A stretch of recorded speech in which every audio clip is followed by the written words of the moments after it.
No one remembered how long the outpost had been there, deep under the ice of Jupiter's moon Europa. Some said it was a listening post, others a scientific research base, but for Dr. Lena Park, it was a second chance, a place to hide from the chaos back on Earth and the heartbreaks she'd left behind. Life beneath the ice was routine. Every day, Lena and her team checked seismographs, sampled the briny subsurface ocean, and mapped the endless labyrinth of ice tunnels. Then came the rhythmic pulses, like a deep, ancient drum beating somewhere in the moon's hidden ocean. At first, Lena dismissed it as tectonic activity, but the pattern was too regular, too deliberate, and each time it came, it was closer. The silence was both a comfort and a prison, till the day the echoes started. Her friend and fellow researcher Malik hovered nearby, chewing nervously on a stylus. "You ever get the feeling we're not alone down here?" he asked, voice low.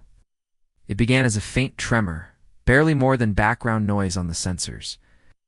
Europa's got more microbes than people, that's for sure. One evening, as the outpost lights dimmed for simulated night, Lena reviewed the latest data. Lena stopped and suited up, determined to investigate. Outside, the world was eerily silent, only her own breathing and the creak of the suit for company. From the control room, Engineer Suri called out, "Seismic event. Big one. That's no icequake." "Lena, get out of there." Suri's voice trembled. Its body glowed with alien runes, tentacles rippling through the brine. For a moment, Lena was frozen, awed by its impossible beauty and terror. The crawler's lights illuminated the creature's body scars from ancient battles, fragments of metal embedded in its flesh. This wasn't just life. It was a guardian. It was a pressure buildup. Something's coming.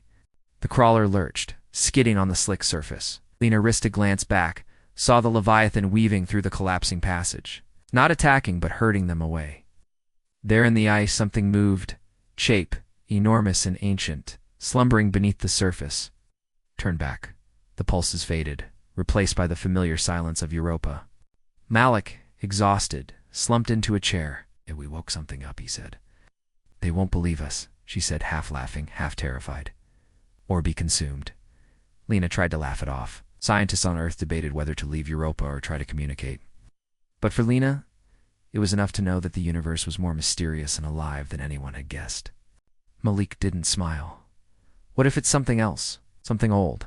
Something that remembers the first explorers, maybe even before us? Turn back, or be consumed. A fresh pulse rattled the station, this one strong enough to make the lights flicker. Alarms chimed. Screens lit up with data. Pulses resolved into something chilling. A signal repeating in prime numbers, echoing through the ice. The creature's movement triggered avalanches, threatening to bury the habitat. "Tss!" Malik yelled over the comms. "The tunnels are collapsing. We have to go." Lena's heart pounded. That's a message. Ice groaned around them, the pressure immense. Malik rode shotgun, scanning for movement, monitored life support, her face pale. The crew scrambled. Suri triangulated the source of fissure 2 kilometers north, near the edge of the mapped territory. Against protocol, Lena insisted on leading an expedition. Inside, the crew scrambled to stabilize the habitat, sealing off damaged sections and rerouting power. They set out in a pressurized crawler, headlights slicing through the frozen darkness. As they neared the fissure, the pulses grew stronger, shaking the crawler. She followed the signal to the edge of a massive crevasse, blue light shimmering in the depths. Lena's radio crackled. Before Lena could move, the ice exploded upward. A colossal form burst into the tunnel, a biomechanical leviathan, unlike anything humanity had ever seen. The creature's eyes, luminous and ancient, locked onto her. In her mind, a voice thundered, "You have come too close to the deep." Lena stumbled back, breath ragged. Back at the outpost, seismic alarms blared. Lena ran for the crawler. The ground heaved, ice cracking beneath her feet. She scrambled inside as Malik slammed the hatch, Suri flooring the engine. The return trip was chaos. Chunks of ice fell, crushing the tunnel behind them. They barely made it, bursting into the outpost, as the tunnel behind them sealed with a thunderous crash. Lena stared at the walls, pulse racing. The creature's message rang in her mind. They spent the next hours watching the sensors, waiting for another attack. None came. Lena nodded. Surrey patched into the long-range comms, sending a report to Earth. But the message was clear. Europa's ocean wasn't empty. Humanity was not alone. Over the following weeks, they fortified the outpost, always listening for the return of the echoes. She wrote a single line in her log before sleep that night.